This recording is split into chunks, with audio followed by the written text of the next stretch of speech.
جی friend السلام علیکم۔ یہ ہم جناب بیشو ویلی کے ٹریک کے اوپر رواں دواں ہیں۔ وائبریشن بہت زیادہ ہے کیونکہ راستہ خراب ہے، کوئی اس طرح سے پلین روڈ تو ہے نہیں، کہیں پہ پتھر آ جاتے ہیں، پھر کہیں تھوڑا سا صاف راستہ ملتا ہے، وہ بھی پتھر اور مٹی مکس قسم کا ٹریک ہے۔ البتہ کہیں کہیں تو بہت زیادہ بیوٹیفل ارد گرد کی سینری ہے۔ پھر جہاں کہیں کوئی ٹرن آتا ہے تو وہاں پہ ذرا تھوڑی سی جان لیوا قسم کی صورتحال بن جاتی ہے، مطلب ایک طرف آپ کو گہری کھائی نظر آتی ہے، پھر آپ کو پتہ لگتا ہے کہ گاڑی ہماری پاور سٹیئرنگ بھی نہیں ہے، اور پھر ایک دفعہ اوپر چڑھائی کر کے موڑ کے اوپر پھر تھوڑی ریورس کر کے پھر کٹائی کرنی پڑتی ہے۔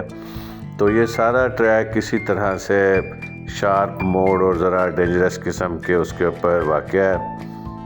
بہرحال ایک اچھا ایکسپیرینس رہا بیشو ویلی کا، یونیک پلیس ہے۔ موسم اس دن ذرا گرم تھا ٹریک کے اوپر، خاص طور پر تو میں نے جو جیکٹ پہنی ہوئی تھی وہ مجھے اتارنی پڑ گئی، کچھ گرمی تھی اور تھوڑے ذرا دھوپ تیز تھی، لیکن چونکہ یہ بالکل اب برف باری کے پاس کا ٹائم چل رہا تھا، اس کے 15-20 دن کے بعد اس علاقے میں سردی اور پھر برف باری وغیرہ سٹارٹ ہو چکی ہوئی ہے۔ اب ٹریک کے اوپر سلو جانا پڑتا ہے۔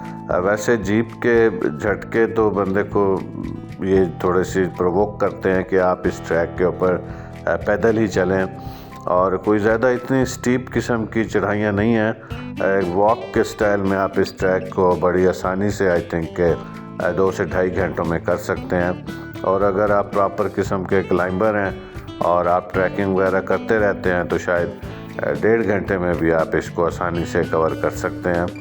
7-8 کلومیٹر کے قریب یہ ٹریک ضرور رہا ہوگا۔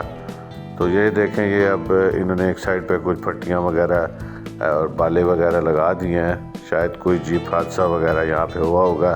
یہ میں ان شارپ ٹرنز کی بات کر رہا ہوں، ایک طرف بڑی گہری کھائی ہے، پھر جناب یہ اس طرح سے موڑ آتے ہیں، تو سلو جیپ آگے کی طرف چلتی ہے، اور اس ویلاگ کے اینڈ میں ہم بیشو ویلی میں انٹر ہو جائیں گے، اور آپ دیکھیں گے کہ کتنی خوبصورت ہے بیشو ویلی، اور یہاں پہ کیمپنگ وغیرہ کی بھی سائٹس ہیں، اویلیبل ہیں، اور جو وہاں پہ ریسٹورنٹس وغیرہ ہیں اور جو کیمپنگ وغیرہ مینیج کرتے ہیں ان کے نمبرز وغیرہ بھی میں ویلاگ میں اپنے نیکسٹ انکلوڈ کرتا ہوں، تاکہ جو کوئی جانا چاہتے ہیں انڈیویجول لحاظ سے وہ جا سکیں۔ اور اس ٹریک کے اوپر سے آپ کو انڈس کا بھی ویو نظر آتا رہتا ہے۔ برف پوش چوٹیوں کے ہم بالکل قریب پہنچ چکے ہوئے ہیں، یہ دیکھیں کتنی گہرائی میں اور ہائٹ کے اوپر ہم آ چکے ہیں۔ تو ایکسپرٹ ڈرائیور کا ہونا یہاں پر بہت ضروری ہے، اور کوئی کار مجھے اس ٹریک کے اوپر نظر نہیں آئی، ساری جیپیں ہی اس ٹریک کے اوپر جاتی ہیں، اور لوکلز انہی جیپوں کے ذریعے سے ہی سکردو شہر آتے جاتے ہیں۔ یہ دیکھیں کتنا عجیب سا سین ہے، نیچے انڈس آپ دیکھ سکتے ہیں، اور بالکل ہم اب ٹاپ کے قریب پہنچ چکے ہیں، اور تھوڑا سا ایسے 1-2 ٹرنز کے بعد ہماری گاڑی جو ہے نا بیشو ویلی میں انٹر ہو جائے گی۔ کہیں کہیں ٹریک گرین ہے اور کہیں پھر یہ ڈرائی بھی ہو جاتا ہے۔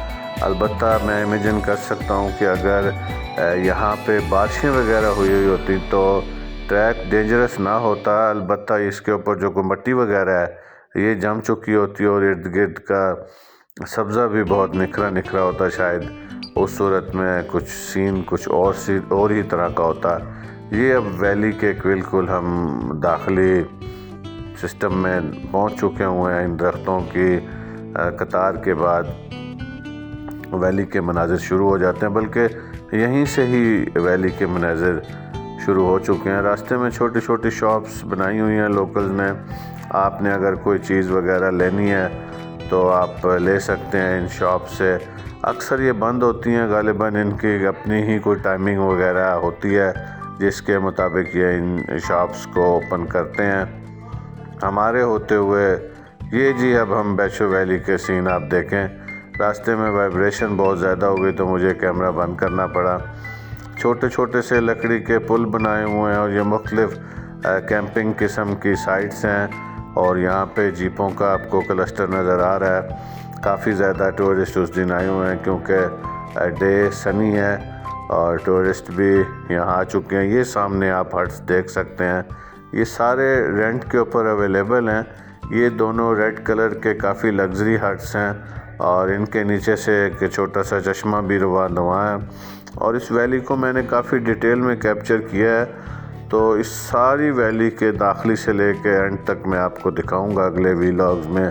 اور یہاں پہ ایک یاک بھی لوکل ذبح کر رہے تھے، اس کی بھی ویڈیو آپ دیکھیں گے۔ شاید غالباً کوئی جو ٹورسٹ آئے ہوئے ہیں ان کی کوئی پارٹی وغیرہ کا سسٹم کیا ہوگا انہوں نے، جس وجہ سے یہ یاک ذبح کر رہے تھے۔ اور یہ پوری وادی پھر پیدل ہی آپ ایکسپلور کرتے ہیں۔ پیدل کے لیے کوئی ڈیفیکلٹ نہیں ہے ایسا کہ آپ کہیں کہ پیدل اس کو ایکسپلور نہیں کیا جا سکتا۔ یہ مختلف قسم کے ٹینٹ وغیرہ لگے ہوئے ہیں ایک خیراتی ادارے کی طرف سے۔ یہ سارے کے سارے رینٹ کے اوپر اویلیبل ہیں۔ اویس بھائی بیٹھے ہیں جناب، مناظر سے لطف اندوز ہو رہے ہیں۔ اور یہاں پہ ایک انڈونیشین فیملیز بھی آئی ہوئی تھیں اس کو انجوائے کرنے کے لیے، اور وہ اپنے ٹکے وغیرہ بنانے کے عمل میں مصروف تھے۔ تو اگلے ویلاگ میں مزید آپ دیکھیں گے اس کے انٹرسٹنگ سین۔ ابھی یہ میں نے آپ کو بس اس ویلی کا اوور ویو دکھا دیا ہے، جس سے آپ اندازہ کر سکتے ہیں کہ ڈیٹیل میں یہ ویلی جب ہم دیکھیں گے تو کتنی خوبصورت ہے۔ بہت شکریہ، تھینک یو۔